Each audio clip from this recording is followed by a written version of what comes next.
Welcome, writers, to another Let's Write a Screenplay Live. So I usually have started these off with ideas that I had kind of in between calls, but I have had a fairly busy day today and have really not thought about this script at all since I left it off last call. But we're going to go ahead and hop in here and see what we can get done. You know, I'm not going to put any pressure on myself for this to be perfect. I saw in the chat, just as we got started, Harsky was asking me when I'm writing the screenplay. And I have two answers to that question. The first simple answer to when am I writing the script is I don't know when it's time. And my other answer to that is I kind of am. This is writing the screenplay. Like, you're watching it happen. And maybe I have to go into pages multiple times, right? Maybe I have to do 3 drafts on stream. That sounds like a crazy thing to do. I hope I don't have to write 3 drafts on this stream. But we will see. You know, I have no idea when this is going to be done. I don't know what I've signed myself up for. All I know is I'm going to be working on this script regularly. What's up, Stevenson? Hello, John. Hello, Nisha. I see Daniel in the Discord and Josh in the Discord. Alyssa says she's going to be working on her Criminal Minds story. Good luck, Alyssa, today. Hope you all are doing well.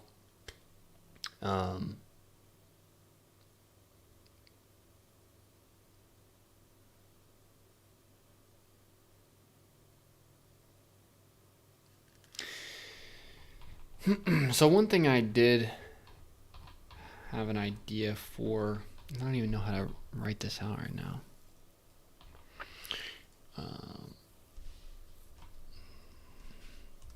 But I do think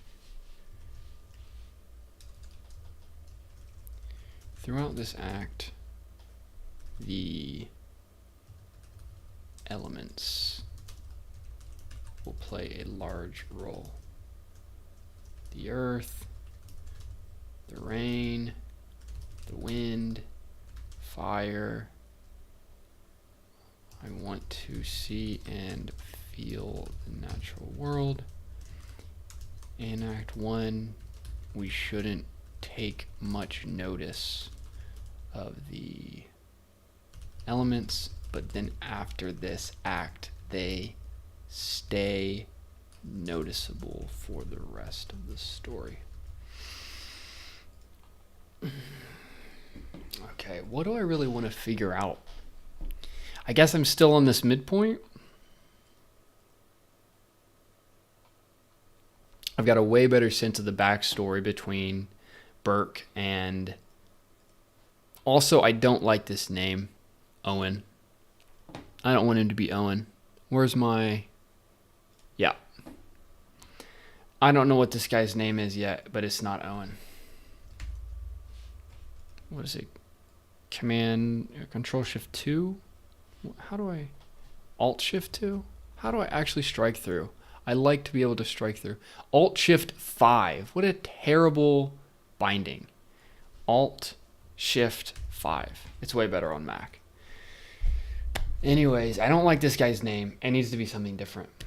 No, Marvin is bad. Thanks for the suggestion, though. Daniel says rep in the Discord. Yeah, Daniel, shout out to Discord. Discord linked below. If you want to join the TylerMowery Discord, it is linked below. Come hang out. Come message me. Come have a good time.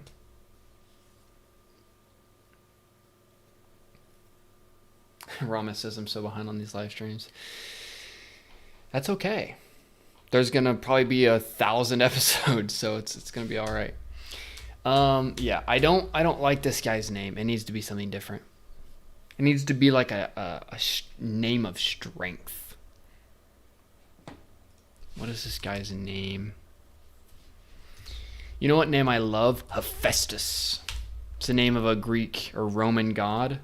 Obviously, it doesn't work for this. But but I just love the name Hephaestus. I want to give him a name that has that same level of like power to it, yet could actually exist in the American context of the modern day.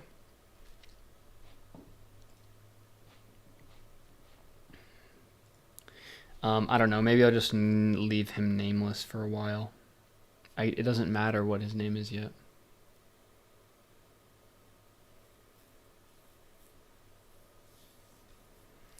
I don't know. I do not know this guy's name.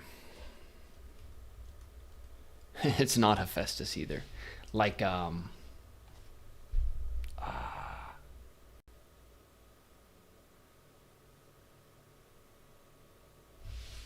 maybe like an Arthur. Could be interesting.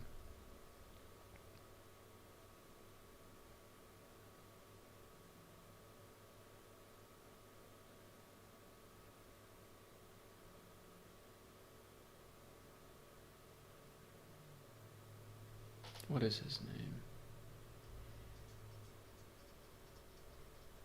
name? That's unfortunate for all the Owens watching.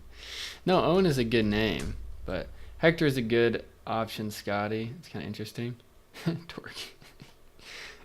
Alexander's interesting. I like the idea of it starting with an A. That's interesting, but. Oh, what's up, Goulet? Welcome in. Also, I see Alias. Good to see you here, Alias.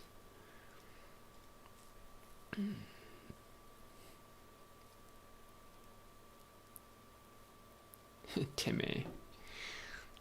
Yeah, I don't know. No idea what his name is going to be, but it's not going to be Owen.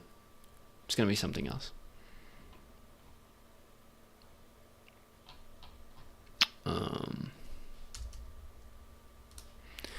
And I was also trying to figure out this backstory. Yeah, so I guess I'm still here, right? In this backstory stuff. So we set him up as a well-respected cop who has an alcohol problem. And his family is distant. So this is another thing. He has a wife and kids. Wife and I think 2 kids. Maybe both daughters? I think it could be interesting if they're both daughters. And then, again, I don't know why he was respected. Natural disaster hero is an interesting thing. Maybe it's like Hurricane Katrina or something. Like, I don't know. It depends on where I set it. Like a crisis hero is interesting, though. Some sort of crisis hero. And I like that better even than being a veteran, like a war veteran. I don't like the idea of him being a war veteran. He could be. But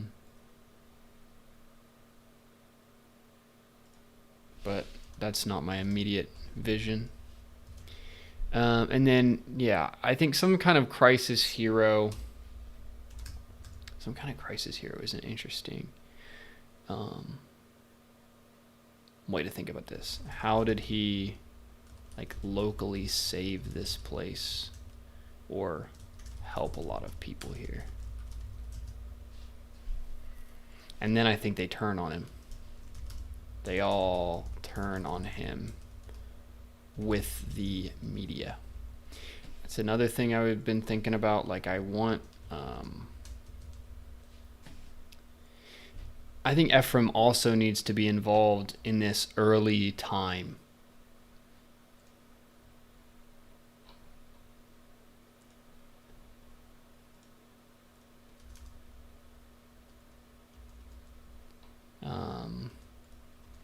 Because I think my thought is Ephraim is also involved here, but it's in traditional news, right? So rather than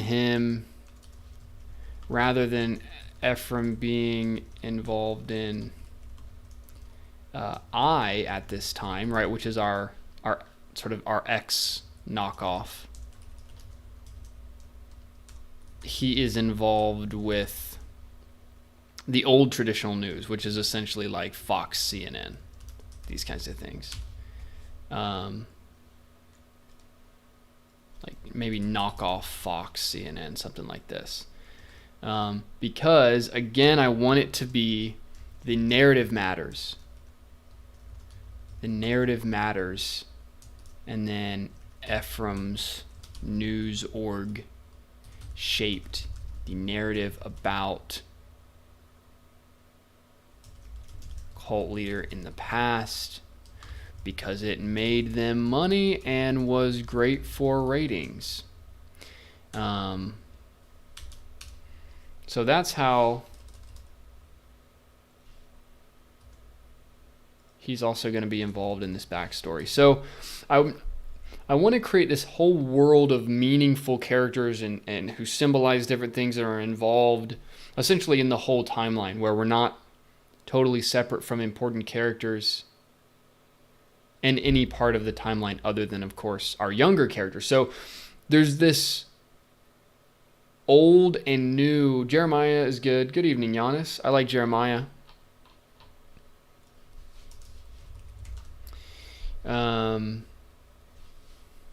Elijah's interesting.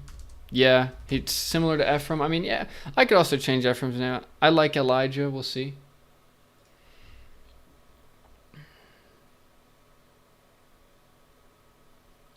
John, your outlining process can highly depend on a number of factors, depending on how much you've been writing and what your goal is, whether or not this is a first draft, or hopefully, like, it can be super different.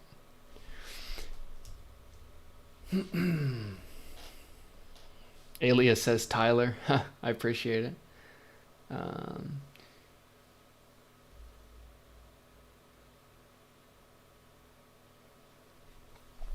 Thanks, Nisha. Glad you're here in the stream. But yeah, thanks for the name suggestions. Yeah, so I think this is really the focus here. I need to understand this backstory.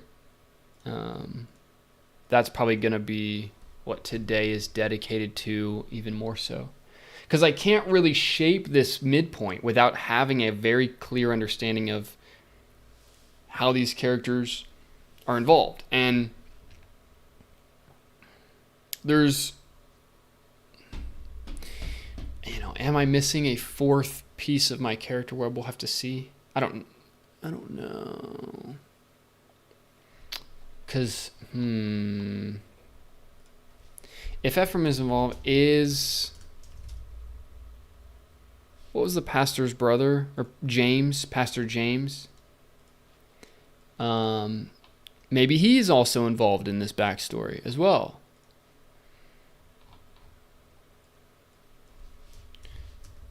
Pastor James. Also, does Pastor James have an addiction he is hiding? Because that's a big thing that we're seeing over and over with my story, is that characters are hiding addictions that they are not dealing with. Have an addiction he is hiding? We will see.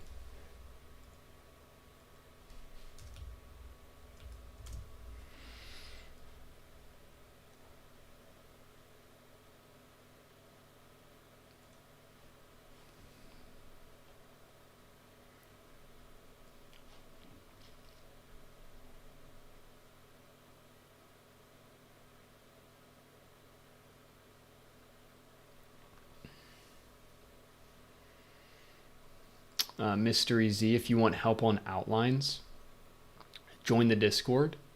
In the rules channel in my Discord, there is a link to download my story frameworks, and it's literally just my outline examples, the outlines that I like to use for free. So if you want that, you can find it in the Discord. Atomic's asking me, have I sold feature scripts before? I have not. And I do not plan to sell anytime soon. I've helped others sell, or I've been involved in screenplays that were sold, but I have not myself been a writer credited as writing a screenplay and selling it to Hollywood. Pastor could have a secret porn addiction. That's actually interesting, Giannis. That's not a bad idea. I mean, that's a super big, one of the biggest and most insidious, maybe the most insidious addiction someone can have in modern times. Because you'd be like, oh, well, isn't like heroin worse? It's like, well, sure, it might be physically worse, but if you were doing heroin, like, people can see. Like, it's easy to hide it if you are doing something that is not like totally destroying your body in a way that others are able to notice.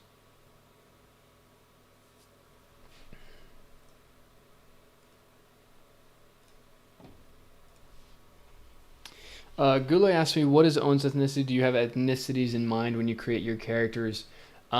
Yes, loosely. A lot of these main characters I'm seeing is white. Or some version of that. And then other than that, I haven't really thought a ton about, like, I have not gone around and diversified my screenplay just yet. I have not checked my boxes on what everyone wants to have the exact proportionate races together or whatever. I want to get this figured out though. This is the idea. I'm going to sit here and figure this out. Is he a crisis hero, natural disaster hero? What would it be like? Comp's involvement in natural disasters. Let's just do some Googling. AI overview. So dumb. Police play a vital role, blah, blah, blah, blah, blah. You know what the problem with AI is? It never tells you anything that matters ever. That's the only problem. No, that's it.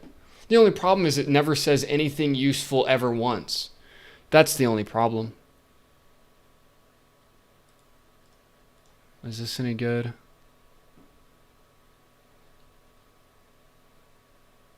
This is just like, can I get an event? Looking for like a, I don't even know. Disaster response recording. Yeah, this is just going to give me fluff.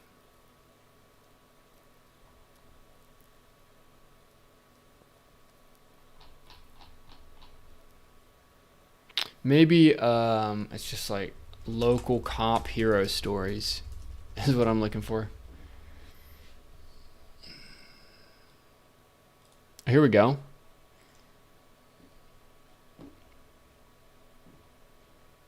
Maybe. No, can you give me like a lot? You're really gonna load 3 blocks by 3 blocks? Man, people's website designs these days just abhorrent. No,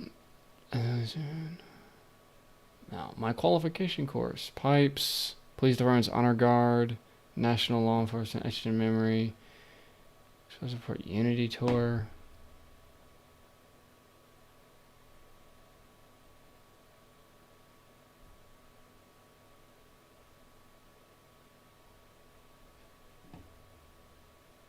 Yeah, I mean, all this is kind of not interesting. How about this? Signed declaration of support. No, thank you.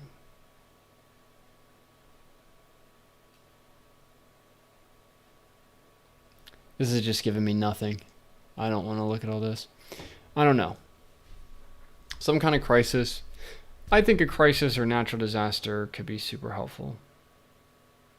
But how does it become known in the town? Does it even matter? Maybe it just doesn't matter.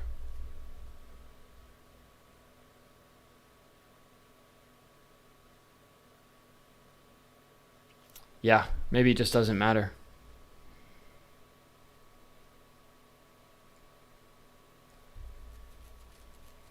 We can just start here, I think.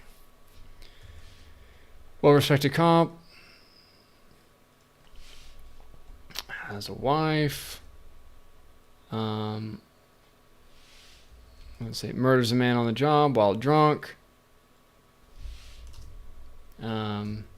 The town or the media turns on him.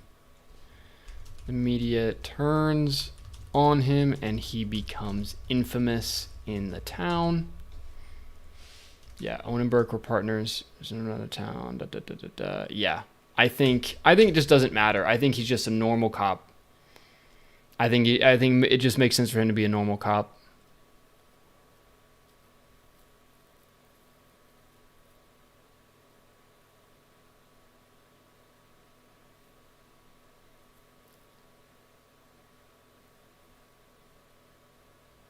Good thoughts, Scotty.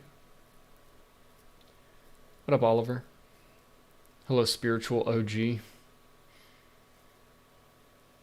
appears to perform a miracle. Yeah, I think it maybe is just best that it's not anything.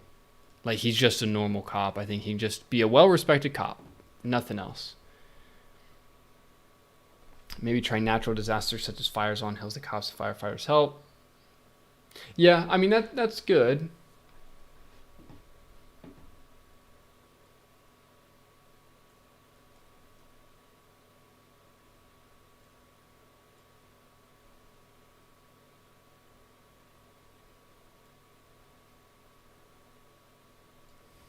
Josh says, I always saw the cult leader like a Josh Brolin type character.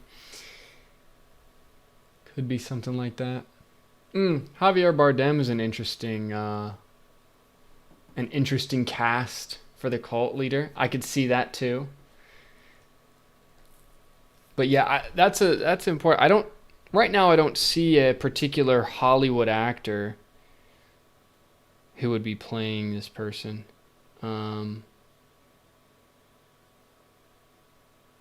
Although, like, what's that guy? Come on, Daniel Day-Lewis with like a Moses-like beard out in the woods.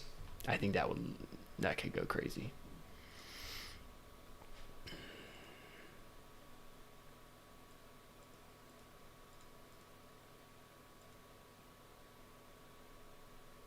Yeah, so well-respected cop with an alcohol problem, has a family, distant because of his drinking problem.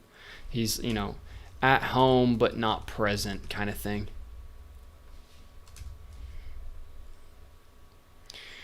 Has a wife and 2 kids, both daughters. Murders a man on the job while drunk. And 2 daughters. Goes to prison 15, 20 years. Media turns on him. He becomes infamous in the town. Then what happened at the killing? So Owen was an alcoholic. Owen was drunk on the job. Yeah. Burke, his partner, knew Owen drank regularly on the job, but didn't say anything, let it slide because people knew Owen and respected him. When the murder happens, Burke testifies and said Owen was drunk, but also says Owen had never been drunk before and didn't realize at the time he was intoxicated, so Burke lies to save himself. Keeps his job and ends up getting promoted later. Promoted to detective later. Sticks to his guns forever, says he never knew about Owen's drinking problem the entire time. And I think Henry will question this. Okay, so yeah. Owen knows. So Owen pulls a car over. It's a black man. He has, let's say, had issues with before. Owen is particularly angry today. Why?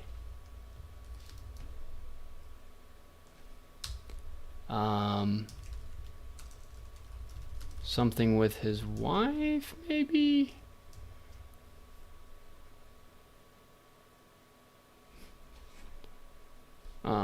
He's kind of offloading onto Burke about his troubles. Sees a car with a broken taillight, pulls it over.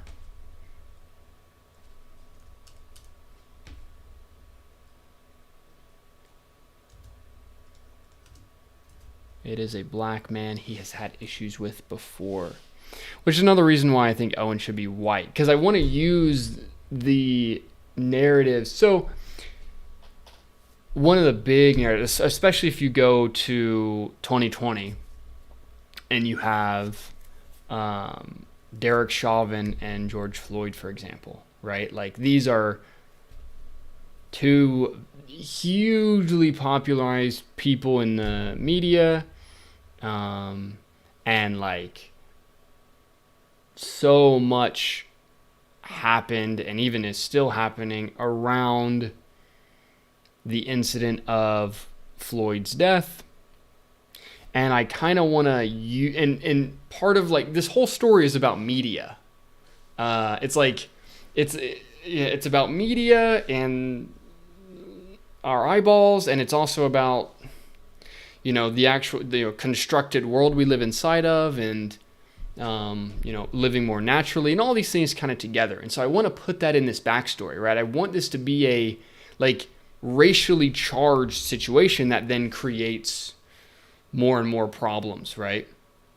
So yeah, Owen gets into a disagreement. In his anger and wrath, he shoots the man. I think I had a name for this guy. And then, yes, it becomes a huge news story. Yes, Ephraim is going to be involved about police brutality, and he is sent to prison. He has a terrible experience in prison as an ex-cop. He's in constant fights. He's stabbed, beaten. He's forced to become sober because he's locked up. This is a big thing. Chooses sobriety in prison. In prison, he spends most of his time in prison after detoxing. He spends most of his time reading about theology, praying, learning the true nature of the stars, which is astrology, this kind of stuff. Has a window in his cell that gives him a view of the stars, and he watches them each night. He gets out of prison 15 years later. No connections. No connections. Is a convicted felon, a publicly shamed person, and at this point decides to live off grid. He knows he was wrong for killing the man. I think I had him named somewhere. I had some ideas for his name somewhere around here. So he knows he's wrong. He believes God punished his wrath and anger by sending him to prison. He does not see himself as a victim of the modern world. He simply believes it must be left. Must be left, or, he simply believes he cannot exist inside of it. He's very optimistic about everything that has happened to him. He believes all this was for a purpose. And then we've got Ephraim. Ephraim is also involved here in traditional news. Rather than Ephraim being involved in which is our big social media kind of company, which is another thing I've still got to figure out in Act 1, because I don't really have it.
Not sure about this. Maybe we are actually watching Ephraim buy the company in the beginning, which might make sense as to why Henry is both working for this company and also like a content creator on the platform. Because I want it to be both. It kind of needs to be both. He needs to actually work for this company so that he's inside the walls, and he needs to be making stuff for it. I feel like it has to work both ways.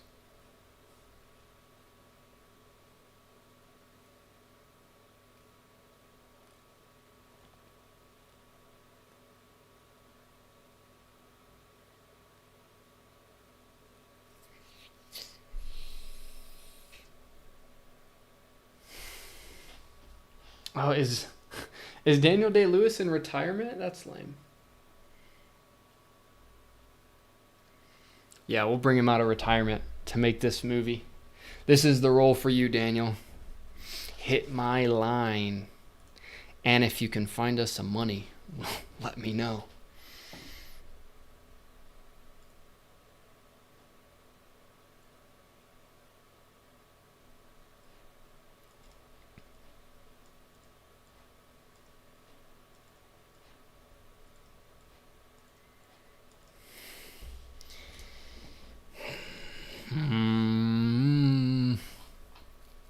Man, okay.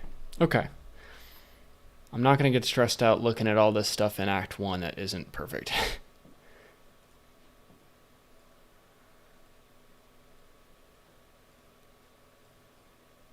Media turns on because of influence in the town. All this is great. How about the killing? Owen's an alcoholic. Burke's partner knew. Burke lies.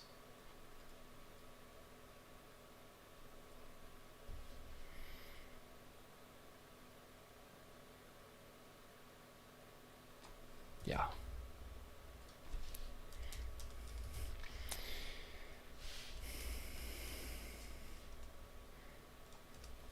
I gotta make sure all this stuff actually makes its way into the script. What happened to the killing? Particularly angry. Yeah, it's gotta be something with his wife, like she's upset about drinking or something. Offloading onto Burke with his troubles. Sees a car with a broken taillight, pulls it over. In his anger and wrath, he shoots the man. It becomes a huge news story led by Ephraim's company. About police brutality, is sent to prison, chooses sobriety in prison, gets out 15 years later, knows he was wrong.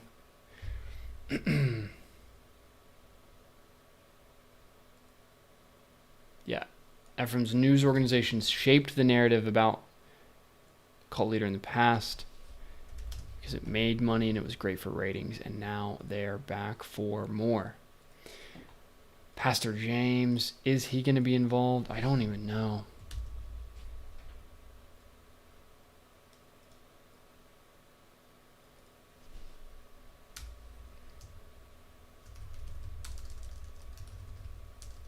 Maybe never visited in prison? Didn't want to be associated with his brother? I don't know. I have to figure out who this man is as well. We'll delete that for now, though. How does the cult actually start? The cult begins with Owen. Yeah. Okay, all that's fine. What is this stuff?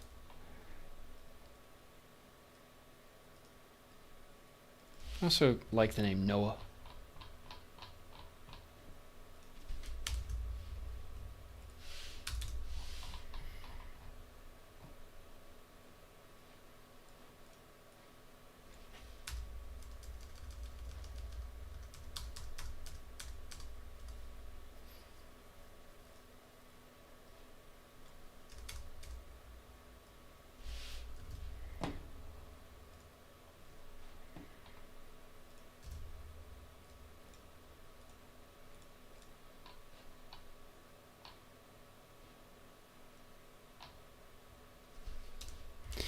Yeah, what is Pastor James lying about? Because he's part of the liars, for sure. Maybe it's money. Maybe it's how his church actually is funded, right? Loans or whatnot. Loans rather than tithes, something like this. This would be interesting. Because this a question I have is how many churches are actually supported by getting tithes and offerings from the people that go there versus how many of them just have different loans and grants and these kinds of things, which essentially just makes them another government organization, right? If you're taking loans and grants and these things, you're just another corporate entity. You're not really, are you really a church at that point? I don't even know.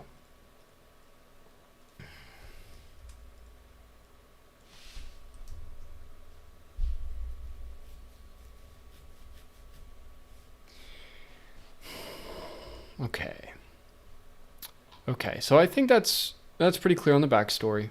I think we're pretty much there.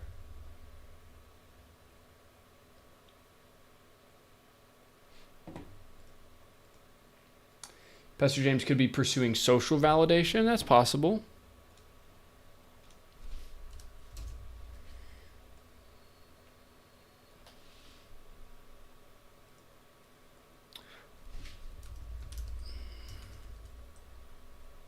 So he's following the right path and leading people to the right path. I don't think he is, but he believes he is. Okay, so that actually, yeah, okay. So Pastor James believes he is helping people and leading them to the right path.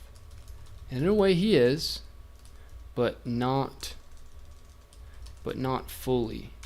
He lives in fear. He lives in fear of breaking out of societal norms to serve God. He lives in fear of public opinion. Maybe he lives in fear of his creditors. That might be interesting. So maybe if it's not this, I think if we're going to go secret porn addiction, it's probably going to be one of the younger people, right? It needs to be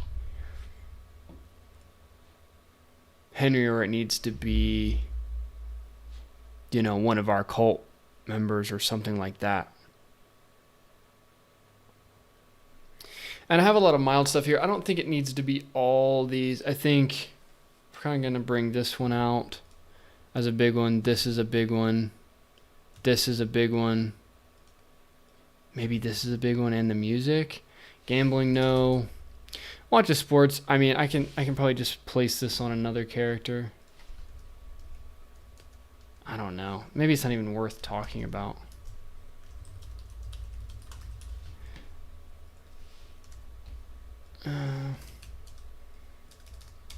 Maybe video games. Maybe we'll do that. I'm not sure about this. And I'll have to see how I handle stuff like this in the movie. It's really early. I think these are going to be more mild. This one will be bigger though. And then fast food, junk food is a big one. Phone is a big one. And then watching a lot of videos, like, it's like a TikTok addiction and this kind of thing. Maybe video games, but I don't know if that's going to be a huge one. Watch the sports. Maybe not video games. Maybe that's somebody else.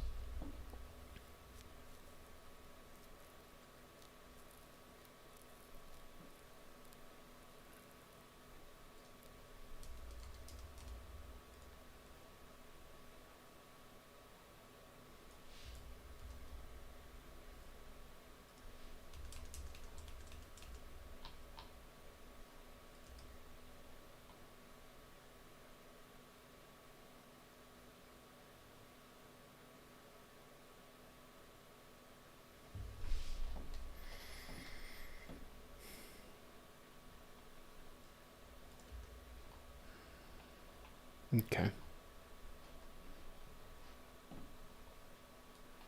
So then knowing this, knowing the backstory, how does this midpoint play out?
See.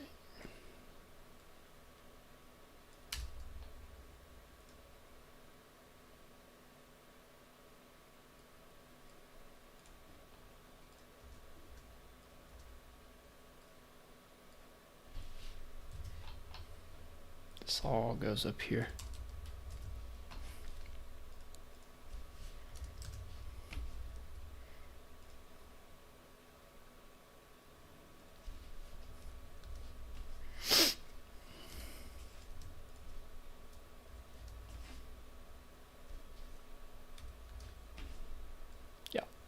Yep.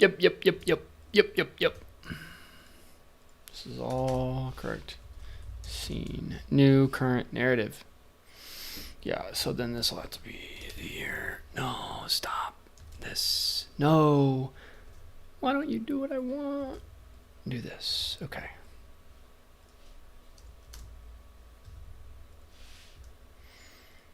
Ah, so nice. Okay.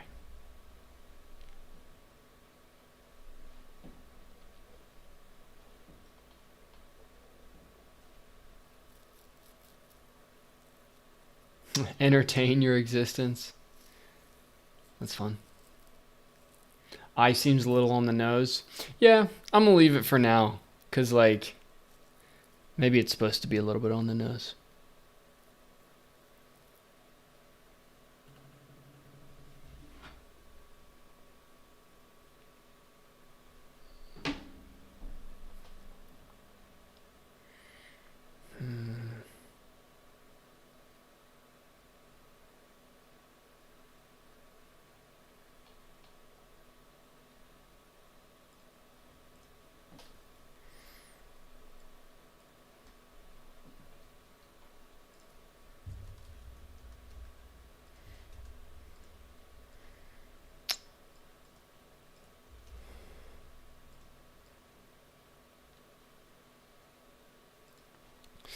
Maybe this is a scene. Burke finds out Henry approached Charlene's mother, or Charlene was Colt Leader's mother. She was one of the last to see Henry before his disappearance. Burke accuses Charlene of trafficking Henry to Owen. He knows this isn't true. He wants to pull Owen out of hiding so they can grab him. Charlene knows it isn't true either. She sees right through Burke.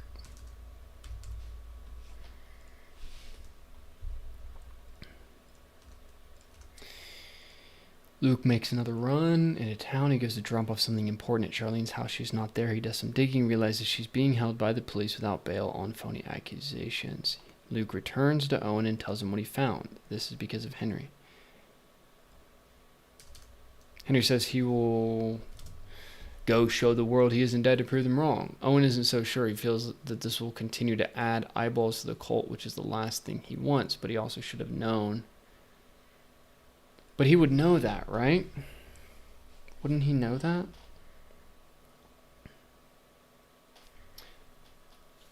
Henry gets back online. What does Owen want here? I'm going to keep calling him Owen until I find a different name.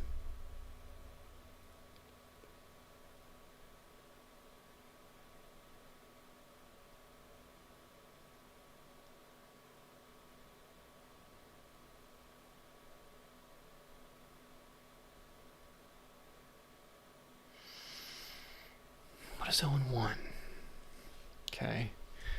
I don't think Owen would not want to confront Burke. I don't think he has to. Well,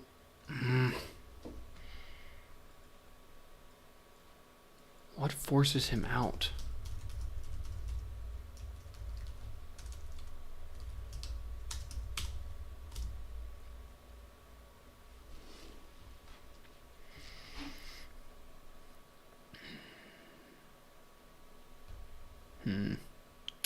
This is the $1 million question. And then, yeah, I had some of this stuff down here. Burke arrests Charlene. Charlene knows Burke's secret. Questions her, tries to scare her, keeps her in jail. But it doesn't, like, Owen can't do anything if she's in jail. It doesn't make sense for him to come out and say, let her go. It doesn't make sense.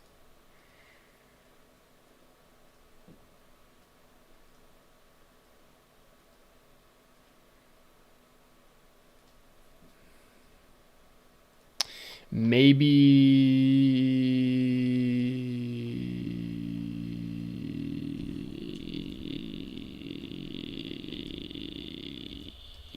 Henry disobeys and returns to the city. This could be he can't help himself.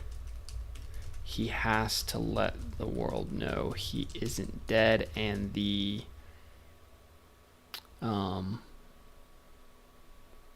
main narrative being presented is false. Yeah, okay. So Henry takes his bike and returns.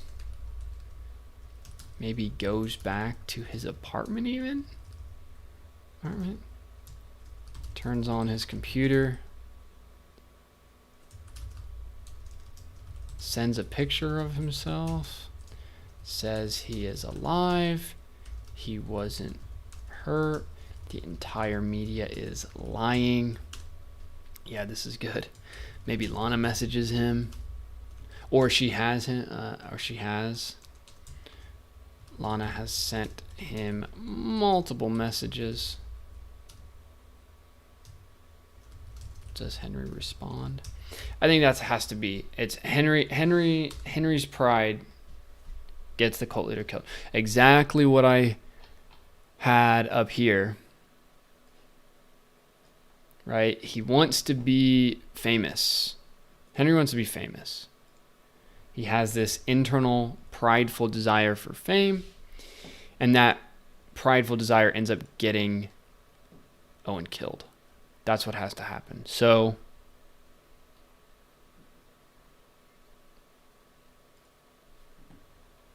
I think it's got to be that.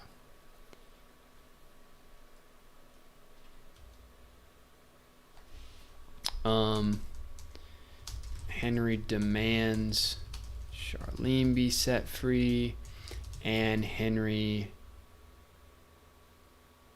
maybe even makes claims about Burke. Starts to expose some of the truth Burke doesn't want revealed. But how would Burke find him?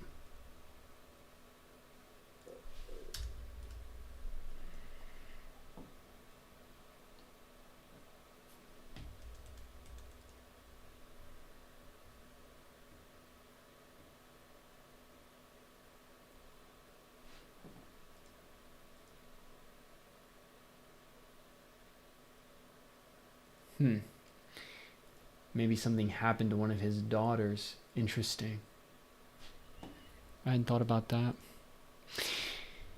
That's an interesting suggestion you're making, Goulet, that maybe something happened to one of Owen's daughters. But I also want to play with this idea that after he is convicted and sent to prison for all this time, he essentially has no way of contacting them anymore, or like that they are really gone out of his life.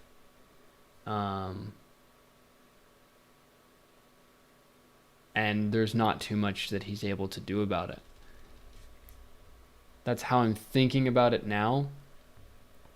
Or maybe they chose to be away from him, right? Like his daughters believe the narrative put out that he's this horrible person and don't want anything to do with him. And so he does try to contact them over and over and over again, and they don't respond, or maybe they even have like orders against him. That's more what I'm thinking. So I think it makes more sense for it to be like Henry brings the cult back to the town. Henry goes out on his own, and then Owen and some of our cult characters follow Henry back to town. That's what probably happens here. So then when this happens, right, Burke freaks out. Oh my gosh, he's telling everyone the truth. I'm going to kill that kid, this kind of thing.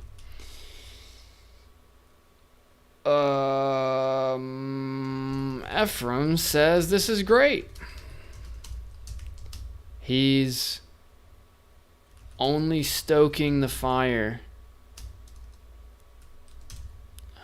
No one will remember what he says. He's bringing you your kill.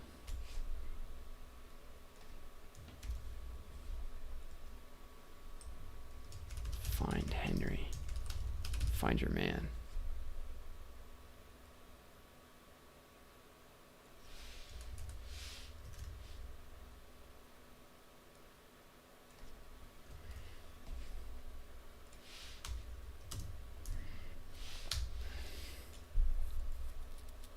You know, that's another thing. I'm obviously not full scene writing yet. I'm still kind of in my outline phase. But when you are looking at a scene, two characters are discussing something, you want to set them at odds as much as possible, because that creates contrast and it creates conflict, right? So if I have a scene where Burke is freaking out. So let's say Henry gets back online and starts exposing Burke and talking about how the narrative is wrong, this kind of thing. Now Burke freaks out and says, oh, he's telling everyone the truth. I'm going to kill that kid. You know, he's awful, all of this. He's furious. Ephraim is the opposite. Ephraim says, no, this is great. Burke is freaking out saying this is terrible. Ephraim is saying the exact opposite, right? This is how you're showing perspective in a single scene. One character is on one point of view, the other character is on the opposite point of view. Emotionally, as well, right? Not only opinion, but emotionally as well. Ephraim is saying, no, listen, like, this is exactly what we want. I will, and also Ephraim is manipulating Burke as well. Because ultimately he's here for the show, for the media show.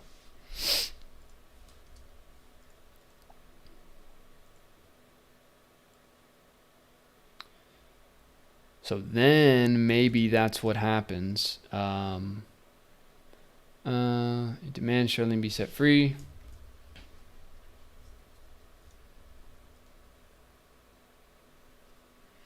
Maybe he even, maybe Henry even goes to the,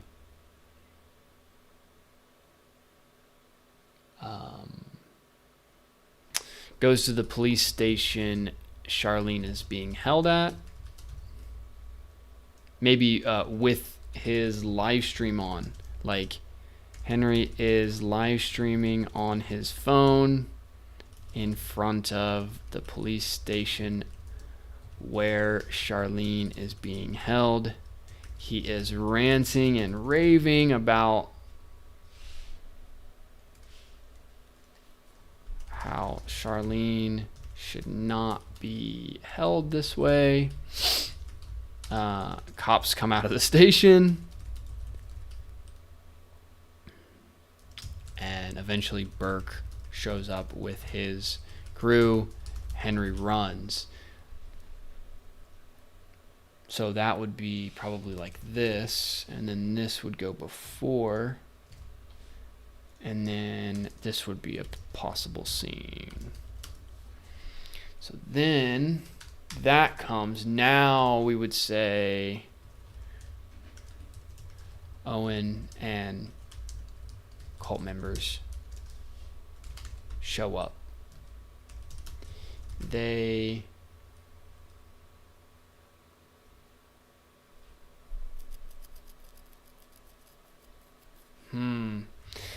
get to Henry.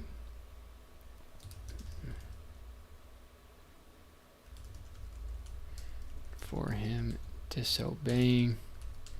Yeah, I want to see Henry and Owen are completely at odds here. Henry believed it was best to get involved with the narrative, while Owen believes it would have been best if they had done nothing. And then what? Leave your own mother to rot in a jail cell?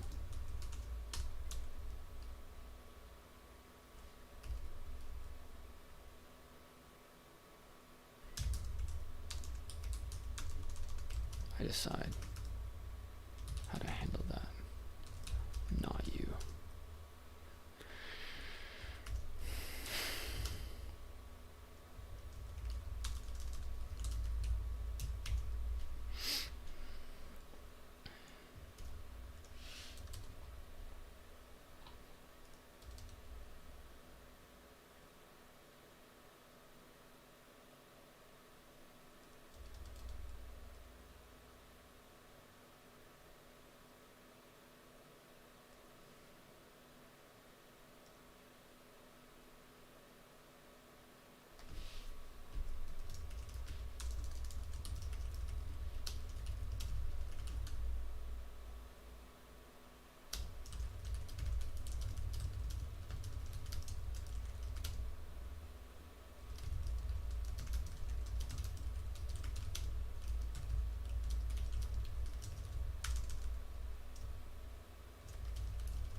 Where are they actually at, too?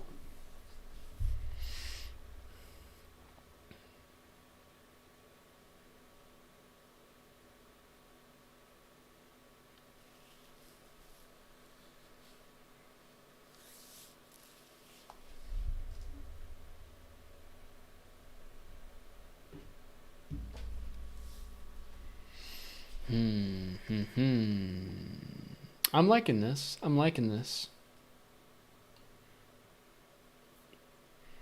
Starting to come through the smoke a bit.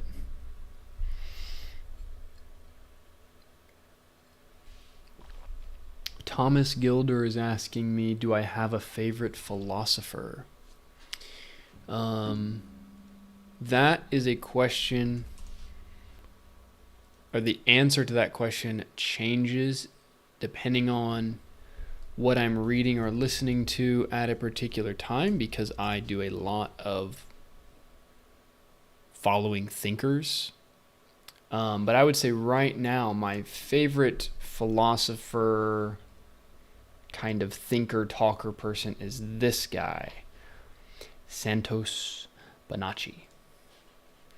And some of his ideas are actually influential in this story.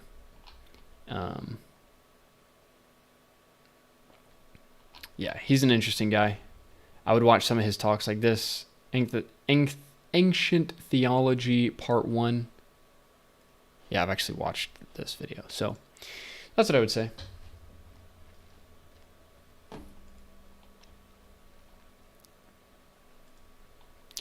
Oh yeah, I also had this idea that Burke grabs Luke. I don't think that happens.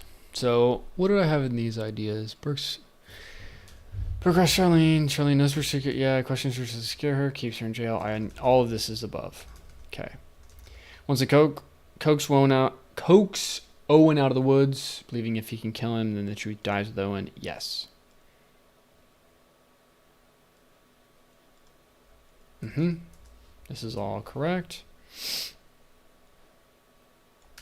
Okay.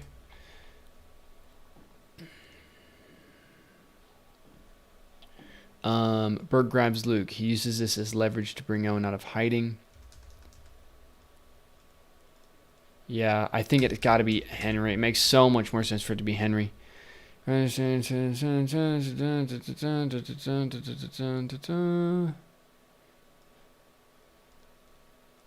I like this idea of a don't visit signal, but I don't know if it works in the midpoint or not yet.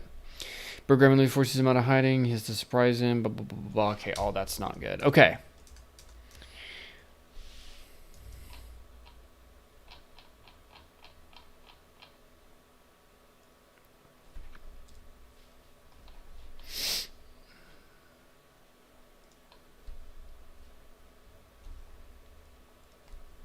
Yeah, it could be somewhere around there.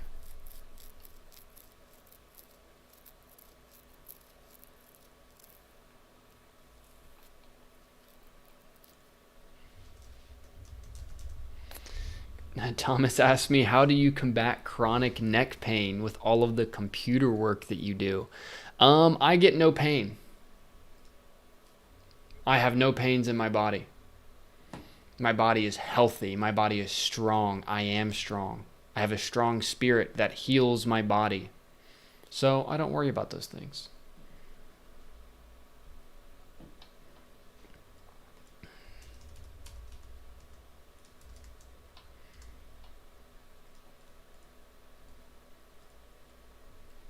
Yeah, I'm going to just have this in there.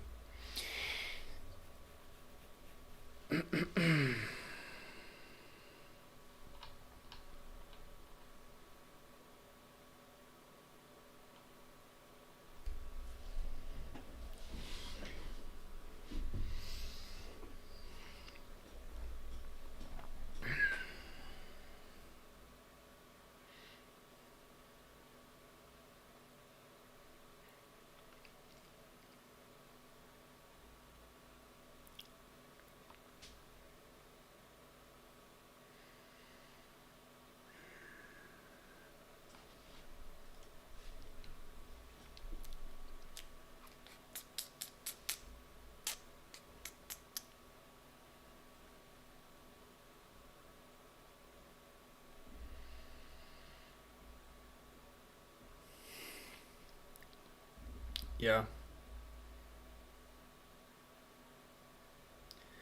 Where are they though? That's kind of my, like, maybe goes to the police station. I think this is interesting. I like this. He actually goes to the police station. I'm sure you guys have seen videos like that. You know, outside of some people do it outside of Congress or different things. They live stream or tweet or share videos from something going on. I think I want to emulate that here.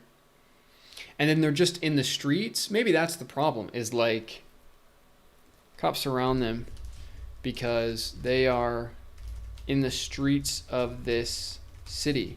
There are no fields or woods for dirt bikes to dip into. They are in the thick of this metropolitan area. So because of that, the cops are able to much more easily block off the roads. Yeah. Or block off the exits.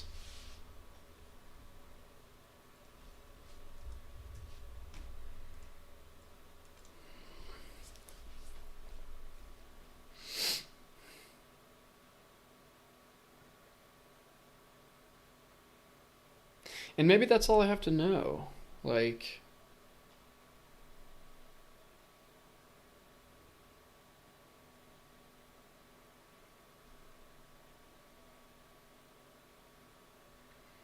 because I'll write the scene later when the time is right.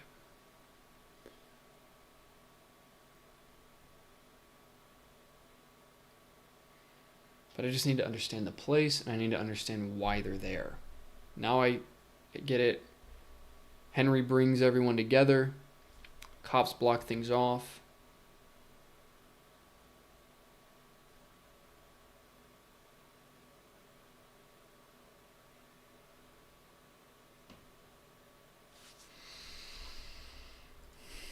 Maybe news chopper above. Eye chopper.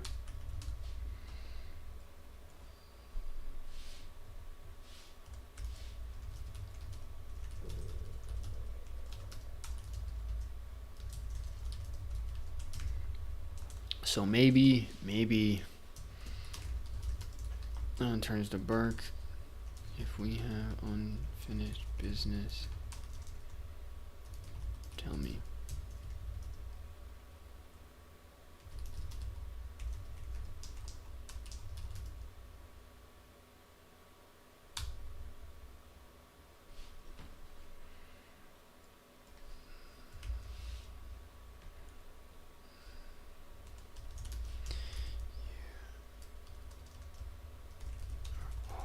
Domestic terrorists and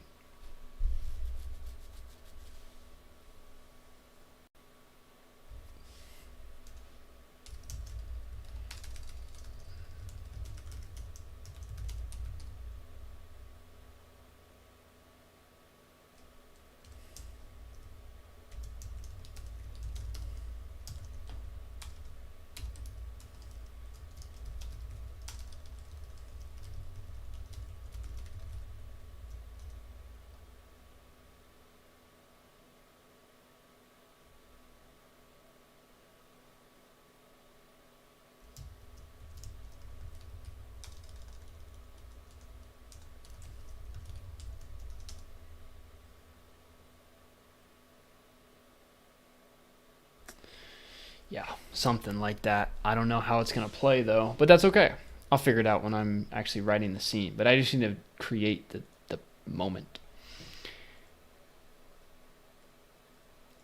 And then no one is going to die in this scene.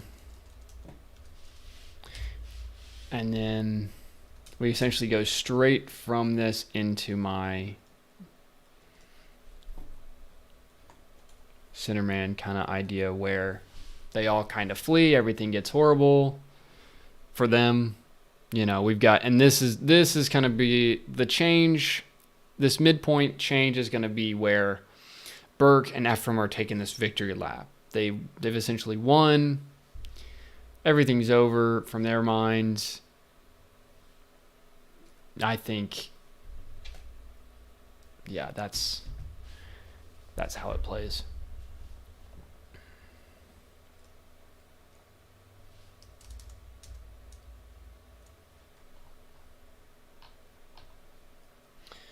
Yeah, and that is kind of the story up to the midpoint. All right. Let's see if this Act 2 makes sense at all. Okay, Henry. So we start off in Act 1. He kind of goes, he leaves society to join the cult. We wake up in the woods, Act 2. Meets more members of the cult. Robbie, Aaron, already met Luke. Yeah, I'm thinking they make him fix the bike in the woods. Takes a long time. Has to push this bike through the forest. It's like suddenly it's just pressure. Just immediately you're out in nature. You're not in the comfort world of the modern place. Go through all this. He has to push his broken bike all the way through this untouched forest. Meeting Owen. And I want to make sure we got... Yeah, this will be important. Okay, so then meeting Owen. Sun hanging low in the sky. He meets him. Henry's baggage search, maybe. Yeah, I got to figure out this contacts element. Vape camera, headphones, all these electronics. Very little with him, yeah. He has all these electronics with him and very little with him that would actually keep him alive in the woods, which is normal, right? I want to create this sense of just this normal modern man pushed out into the woods and now is in chaos. Maybe ask him what he believes. Coyotes cackle. Yeah, there's a lot of I got a lot of ideas for out in the woods scenes here. And initial meeting scenes. I really want these to be trippy and just we're on a totally different wavelength. We'll see if they play right. I'm sure I'll make it play right. And then our big problem. I love this a lot now. He figures out the real reason for reaching out to the cult. He wants to create this journalist report, right? He wants to be famous. And this comes back at the midpoint. All right? So I think that makes so much sense. Henry's real reason is that he wants to be famous. He wants to do this journalism piece on this cult and then kind of come back to the world and say, hey, look at all this awesome stuff. And Owen is going to challenge that. He's going to force him to fast. That's going to be a big, big thing here.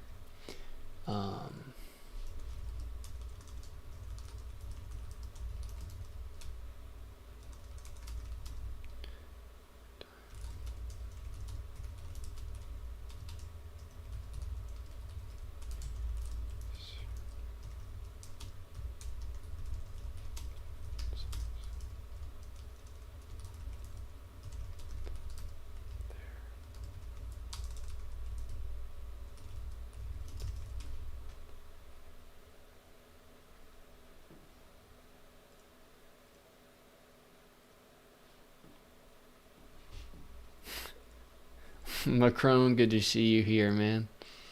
Good to have you here.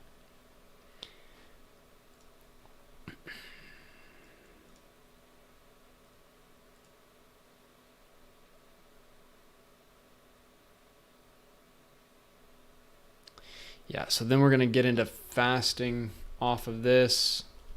Maybe some foraging for food. I don't know. We will see. But I think this might be after. No, I think we have the fight.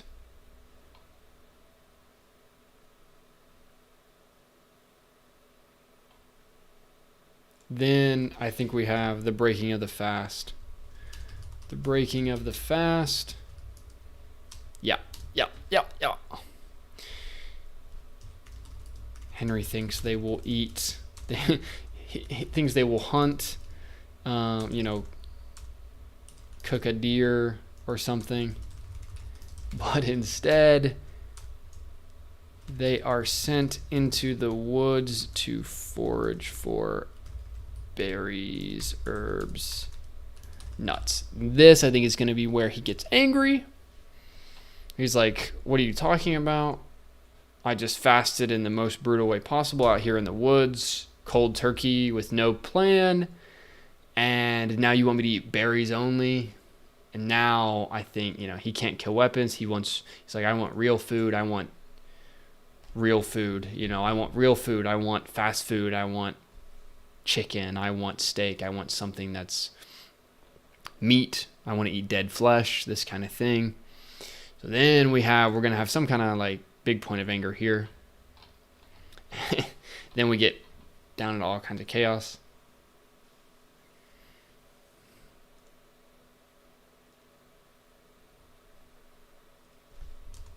This, I think, yeah. Henry finally comes around to Owen's perspective here.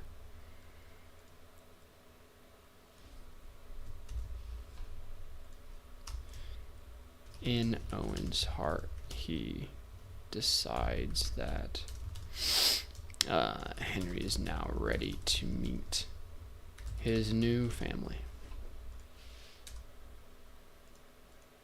Yeah, some kind of door-back indoor scene. Maybe gives him fuel for his bike. Then we get this kind of door-back indoor scene, and then we go into the Feast of Initiate. Yep, I like that. I think that's crispy. That brings us up to our 5. This is going to be like a 4-hour movie. But if Christopher Nolan can make a 3-hour movie, I can make a 4-hour one, so it's fine.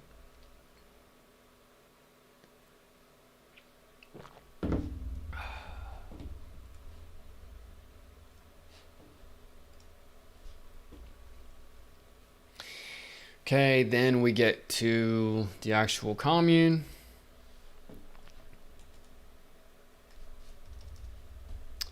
Maybe something like this warning, we'll see. Yeah, I like having some kind of warning or something, which would be good. The commune grounds themselves. This is not a scene. This is stuff up here. I gotta figure out how it actually looks.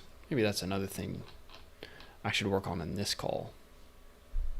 I keep saying call because of my writers group and coaching, but this is not a call. This is a live stream. So yeah, maybe I'll work on that. Where are we at? We're here. So they all write in. It's an idyllic place. Maybe we get our star observation treehouse scene. We'll see. This might happen later. Both of these probably happen later. I think we go right into the initiation. Feast the Initiate. And then, I don't know. This is just like held over stuff. How many scenes do I have written into this current outline? Let's see. For Act 2. 1, 2, 3, 4, 5, 6, 7, 8, 9, 10, 11, 12, 13, 14, 15.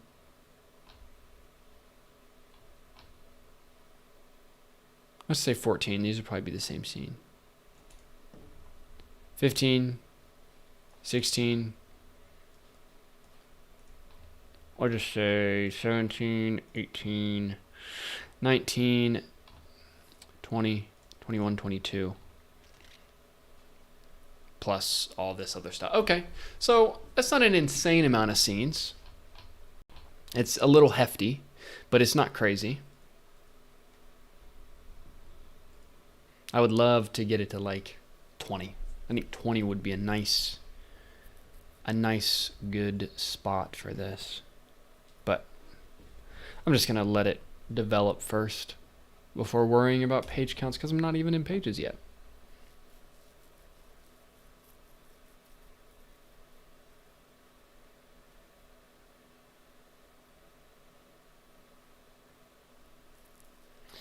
Yeah, Thomas, usually, ideally, a script is going to have, or a single act for a screenplay will have somewhere around 12 to 20 scenes. And that's just logical, right? If we have 30 pages for an act in a screenplay, then you're going to have, and if each scene lasts around 2 pages, then that would be 15 scenes, right? And so you can just kind of think about, like, depending on the particular type of story you're telling, you're going to have more or less scenes, obviously. Sometimes you might have a lot, like you might have 25 scenes. And then sometimes you might have very few, right? Like you could have as little as like 6 or 7 scenes. But usually it's around that like 15 point, so 12 to 20 is a good rule of thumb. But stories are different, right? Each story is different. And you might have 4 scenes that last half a page and 1 scene that lasts 7 pages. And then it's not so clean, right? That's pretty obvious. Yeah, okay, so then Feast the Initiate, and then boom, now we go back to this new narrative. Brooke and Ephraim are back in the city. Brooke finds out Henry approached Charlie's mother. Ooh, this might be a point to bring these pieces. Yeah, that's what we'll do. Set it like there and there. So really, you could say some of this is even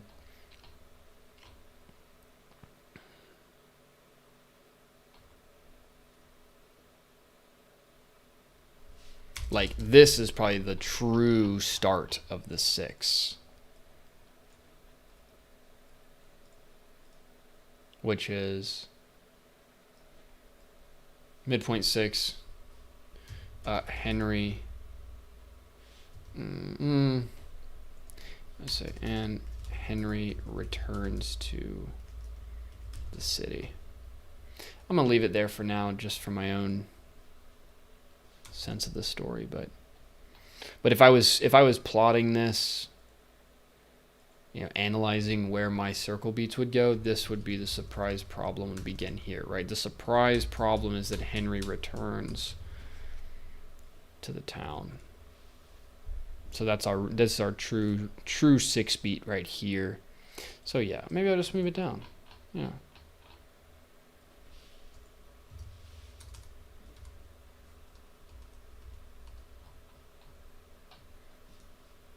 Boop.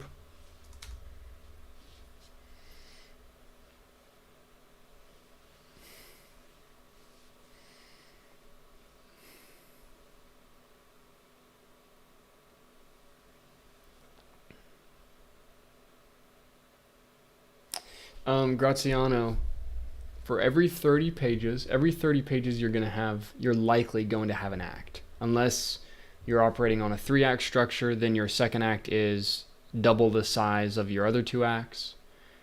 But if you're operating off of an act is 30 pages in a screenplay for a 120-page script, you want to have around 12 to 20 scenes per act as a rough estimate.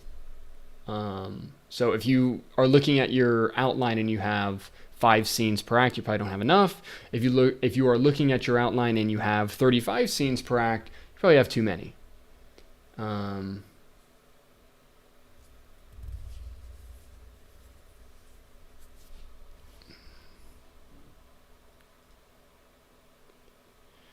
All right, Macron, I'm going to give you a little bit of a timeout here. A little 10-minute timeout for you, sir.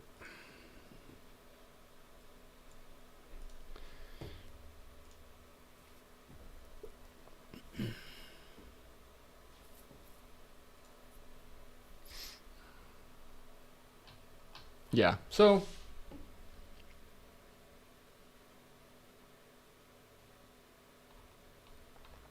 I am I'm liking this. I am liking this. Got that backstory clear. Got a clearer sense of how this, and yeah, I mean, this makes so much sense actually. Of course, this makes so much sense. So we have to have the midpoint take place in the city. It has to be that way. So this is where the cops and the media, this is all where they're their strongest, right? So in this thick metropolitan area, there are no fields or woods for the dirtbags to dip into. That is the big thing. They're actually in the great metropolis. And because of that, they get caught or Owen dies. That is really good.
Graziano, you absolutely can get a sample of my outline framework. If you click the link in the description to go to my Discord, it should be the top link under this live stream right now, and you go into the rules channel in that Discord. At the bottom of that rules page, you will see a link to my story frameworks. That is this outline that you're seeing in front of me. I have a version of this clean and crisp that you can download and use yourself, totally free. Join the Discord below, and you can grab that document.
Good to see you in the chat, John. Hope you're doing well.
I don't want to get too crazy into Act 3 today, but I'm just throwing down some stuff, you know? Throwing down some ideas, getting things rolling.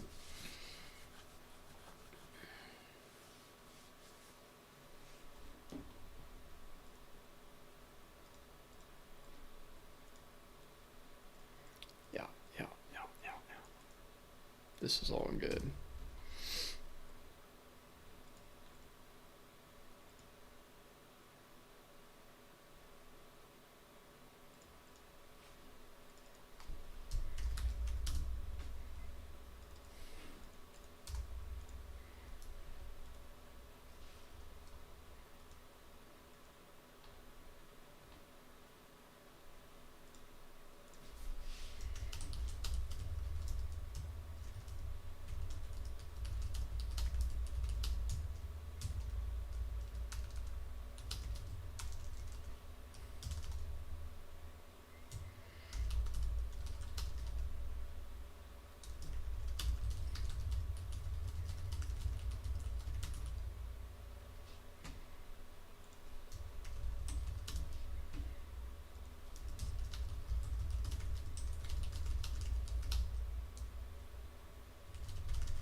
Yeah.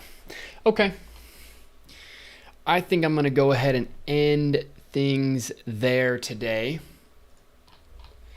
A lot of good progress today. I got a lot clearer on what needs to be happening in this midpoint. The biggest idea was this, the understanding that it's Henry's disobedience that both brings the cult back to town and also creates this pivotal moment between Owen and Henry where they are totally at odds between each other. And I think that makes this midpoint move so cleanly.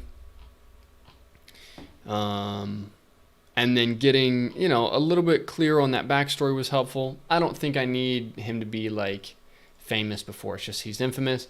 And understanding that Ephraim is involved in the backstory, right? So we've got all these three kind of pivotal opponent slash mentor characters: Ephraim, Owen, as his name is currently, and Detective Burke. They're all involved in this backstory, and that all comes to a head at this midpoint, and I like that a lot. And then I think tomorrow we will start up on Act 3. Get everything working there. Act 3 is going to be interesting. I'm glad we're finally here, though. And hopefully within the next maybe couple of weeks, I can have a real scene-to-scene outline here that's actually looking good and is ready for some drafting. That would be super cool. And then I'll have to sit in front of you all and draft. But I've actually been easing myself into that, writing some dialogue as I'm thinking it up and putting it in. I don't think it'll be that big of a deal. I'm not really scared of you people. I'm not scared of you or your judgment or any of this. So I think we're just going to keep having fun. We'll work on this Act 3 and we'll keep moving. Graziano, are you in the main chat? Just type Graziano. If you're struggling to find the outline, ask for it in the main chat in the Discord. I'm sure somebody will help you out. Thank you guys so much for hopping into another episode of Let's Write a Screenplay Live. I'll see you tomorrow.